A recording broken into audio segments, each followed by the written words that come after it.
Hello, good morning students. कसे आहेत सर्व? मजेत आहेत ना? दिवाळीची सुट्टी एन्जॉय केली की नाही? केली ना? तर आता आपलं सेकंड टर्म चालू झालेला आहे, बरोबर? तर आता सेकंड टर्म मधला जो सिलेबस आहे त्यातील पाठ क्रमांक पहिला आहे तो नदी कवितेचा पाठ आहे. तो पाठ आज आपण शिकणार आहोत. बघा मुलांनो, पाठ क्रमांक 15 नदीचे गाणे. काय आहे पाठाचं नाव? नदीचे गाणे. त्याचे कवी कोण आहेत? वि. म. कुलकर्णी. कवितेचे कवी कोण आहेत? वि. म. कुलकर्णी. आता प्रथम आपण कविता वाचन करूया. दरी दरीतून वनावनांतून झुळझुळ मी वाहत येते, मी मंजुळ गाणे गाते, मी पुढेच धावत जाते. वसली गावे तीरावरती, त्यांना भेटून जाते पुढती. लता वृक्ष किती काठावरती, भूमीतून जे मला भेटती. फुलवेली मज सुमने देती, कुठे लवाळी खेळत बसती, कुठे आम्रतरू माझ्यावरती. शीतल आपली छाया धरती, पाणी पिऊनी पक्षी जाती, घटभरूनी कोणी झलनेती. गुरे वासरी जवळी येती, मुले खेळती लाटांवरती. मी कोणाची मी सर्वांची, बांधूनी ही मज नेणाऱ्यांची.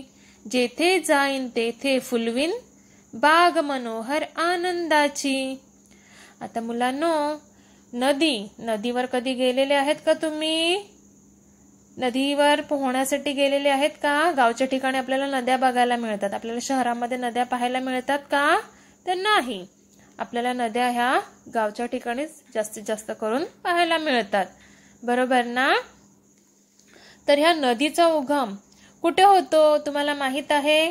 तर ह्या नदीचा उगम पर्वतावर होतो. कुठे होतो? पर्वतावर होतो. ती पुढे वाहत वाहत येते.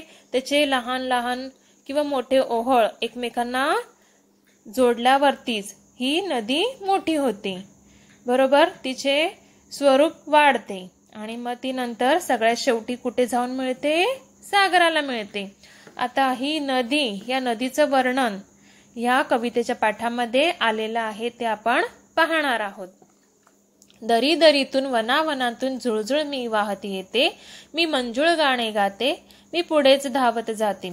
आता नदी ही पर्वतावरून जेव्हा उगम पावते तर ती दऱ्यातून वनातून झुळझुळ पाण्याचा आवाज करत वाहत येते आणि मंजुळ गाणे गाते. कोणासोबत? वाऱ्यासोबत मंजुळ गाणे गाते.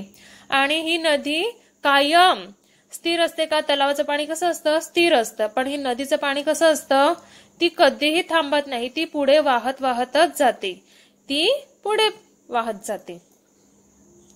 वसली गावे तीरावरती, त्यांना भेटून जाते पुढती. लता वृक्ष किती काठावरती, भूमीतून जे मला भेटती.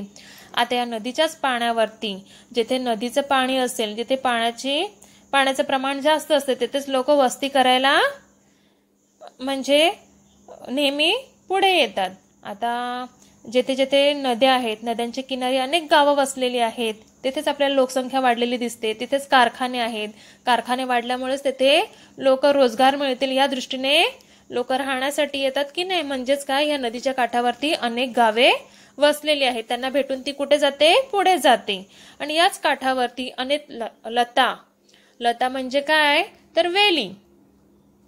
ह्या जेथे नदीचं पाणी मुबलक आहे तिथेच त्या नदी किनारी मोठ्या प्रमाणात शेती केली जाते. याच नदी काठावरती आपल्याला अनेक प्रकारची झाड वृक्ष वाढलेली दिसून येतात. का? तर तेथे पाणी मुबलक असतं म्हणून लता वृक्ष तेथे मोठ्या प्रमाणावरती वाढलेले आपल्याला दिसून येतात, बरोबर ना? आणि हे नदी आपल्याला ह्या भूमीतून पुढे पुढे भेटून पुढे पुढे जात असते. फुलवेली मज सुमने देती, कुठे लवाळी खेळत बसती, कुठे आम्रतरू माझ्यावरती, शीतल आपली छाया धरती. आता नदी किनारी अनेक प्रकारची झाडं असतात. या झाडांना फुलं लागलेली असतात, बरोबर ना? मग ही नदीच्या प्रवाहाबरोबर जेव्हा वारा येतो तेव्हा ह्या झाडांची फुलं जेव्हा नदीत पडतात तर ही त्या नदीच्या प्रवाहाबरोबर ती फुले देखील पुढे पुढे खेळत जातात, बागडत जातात. लव्हाळ असतात त्याच्यावरती, छोटे छोटे पानं पडतात, पुन्हा छोटे छोटे झाडं उगवून येतात. कुठे जे आंब्याची झाडं असतात नदी किनारी, आणि ती जणू काही त्या नदीला छत्री रूपी सावली घेऊन उभी आहे असं, आणि शीतल आपली छाया धरत आहे असं नदी म्हणत आहे की हा आंब्याचं झाड जणू मला एका छत्रीप्रमाणे काय देत आहे, शीतल छाया देत आहे. पाणी पिऊनी पक्षी जाती, घट भरुनी कोणी जल नेती, गुरे वासरे जवळी येती, मुले खेळती लाटांवरती. आता याच नदीच्या पाण्यामध्ये अनेक पशु पक्षी पाणी पिण्यासाठी येताना आपल्याला दिसत आहेत. हे बघा, गुरे वासरे दिसत आहेत. पुन्हा आपण नदीच्या पाण्यामार्फतच गावातली लोक काय करतात तर कपडे भांडी, धुणे भांडी गुरांना धुण्यासाठी आणतात. जे आपले दैनंदिन जे कामं असतात तीच पाण्यामार्फत, म्हणजे कपडे भांडी धुणं घासणं, ते सगळी कामं ह्या नदीच्या पाण्यामार्फतच केली जातात. गुरे वासरे आपल्याला दिसत आहेत, पाणी पिण्यासाठी येतात पाणवठा म्हणून. आणि येथे मुलं आंघोळीसाठी ह्या लाटांवरती, नद्यांच्या लाटांवरती खेळण्यासाठी येत असतात. मी कोणाची मी सर्वांची, बांधून ही मज नेणाऱ्यांची, जेथे जाईन तेथे फुलवीन बाग मनोहर आनंदाची. आता ही नदी आहे, ही परोपकारी आहे. ती एकाचीच आहे का, एका कोणाची आहे का मक्तेदारी, तर नाही. तर ही सर्वांसाठी आहे. ती विचार करते का हा गरीब आहे, श्रीमंत आहे, मी ह्याला पाणी देणार नाही माझं, असं ती विचार करते का, नाही. ती सर्वांसाठीच आहे आणि तिला कोणीही बांधू शकत नाही. ती कशी आहे, मुक्त आहे, स्वच्छंदी आहे. तिचं मन ओढेल तिकडे ती जाते, जणू हवा असते त्याप्रमाणेच या नदी पण कशी असते, तिला आपण रोखू शकत नाही. जिथे जाईल तिथे फुलवीन बाग मनोहर आनंदाची, म्हणजे जिथे जाईल तिथे ती आनंद आणि आनंदच निर्माण करणार आहे. बरोबर ना मुलांनो?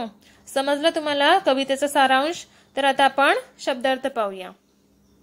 मंजुळ म्हणजे ऐकायला गोड, तीर म्हणजे काठ, लता म्हणजे वेल, वृक्ष म्हणजे झाड, सुमन म्हणजे फूल, लव्हाळी म्हणजे पाण्यात किंवा पाण्याजवळ वाढणारी एक वनस्पती, आम्रतरू म्हणजे आंब्याचे झाड, शीतल म्हणजे थंड, छाया म्हणजे सावली, घट म्हणजे मातीचा घडा किंवा माठ, मनोहर म्हणजे सुंदर. बरोबर मुलांनो? हा कवितेचा सारांश तुम्हाला समजलेला आहे. तर आता आपण गृहपाठ पाहूया. मुलांनो पहा, येथे आपला वर्कबुकचं पेज नंबर 42 पहा. कोणकोणते प्रश्न आलेले आहेत ते आपण सोडवूया. खाली प्रश्नांची एका वाक्यात उत्तरे लिहा. पहिला प्रश्न आहे, मंजुळ गाणे कोण गाते? त्याचं उत्तर आहे, मंजुळ गाणे नदी गाते. प्रश्न क्रमांक 2 बघा, गावे कोठे वसली आहेत? त्याचं उत्तर आहे, गावे नदीच्या काठावर वसली आहेत. प्रश्न क्रमांक 3 पहा, नदीवर शीतल छाया कोण धरते?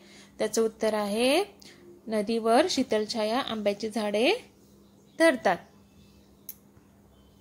आता पेज नंबर 43 पहा.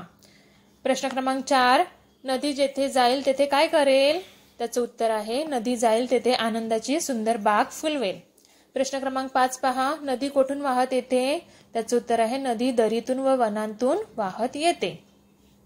प्रश्न क्रमांक 6, नदीला सुमने कोण देते? त्याचं उत्तर आहे, नदीला सुमने फुलवेली देते.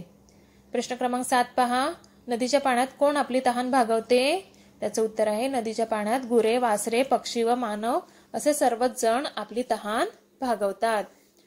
आता पुढील प्रश्न आहे, कवितेच्या कडवं ओळी पूर्ण करायच्या आहेत. फुलवेली मज सुमने देती, कुठे लवाळी खेळत बसती, कुठे आम्रतरू माझ्यावरती, शीतल आपली छाया धरती. आता पुढचे आहे प्रश्न क्रमांक 1 आपल्याला कॉपी अँड राईट करायचं आहे, वाचायचं आहे, जसंच्या तसं लिहायचंय. मंजूळ, शीतल, झुळझुळ, खुळखुळ आणि गुरगुर. बरोबर. प्रश्न क्रमांक 2 बघा, जोड्या जुळवायच्या आहेत आपल्याला. पहा, अ गट आणि ब गट दिलेला आहे. पहिला आहे झुळझुळ. झुळझुळ काय असतं तर पाणी. मंजूळ काय असते? गाणे. शीतल काय असते? छाया असते. आता प्रश्न क्रमांक 3 बघा, चित्र निरीक्षण करून आपल्याला 5 ओळी लिहायच्या आहेत. नदीचा उगम पर्वतात होतो, त्यानंतर ती पुढे हळूहळू दरीतून व वनावनांतून पुढे जाते. ती आपल्या गोड पाण्याने अनेक गावांना सुजलाम सुफलाम करते. आपल्या पाण्याने पशु पक्षी माणसे गुरे वासरांना जीवन देते. अशी ही नदी वाहत वाहत पुढे समुद्राला जाऊन मिळते. अशा प्रकारे आपल्याला येथे नदीची छोटीशी माहिती लिहायची आहे. आता ओळखा पाहू. प्रश्न क्रमांक 4 आहे. लहानपणी हिरवा, चव माझी आंबट, मोठेपणी पिवळा, चव माझी गोड, मी तर आहे फळांचा राजा. कोण आहे बरं ओळखा? आंबा. म्हणून ते आंबा लिहायचं आहे. प्रश्न क्रमांक 2 पहा. लाल चोच माझी, डाळिंब मी खातो, हिरवा माझा रंग, मिठू मिठू बोलतो. कोण आहे ओळखा पाहू? तर मी आहे पोपट. येथे पोपट लिहायचं आहे. बरोबर मुलांनो, हाच तुमचा आजचा काय आहे? होमवर्क आहे. बरोबर 1 टाइम लिहायचं आहे तुम्हाला. बरोबर. घरीच राहा, सुरक्षित राहा. भेटूया आपण पुढच्या तासाला. बाय.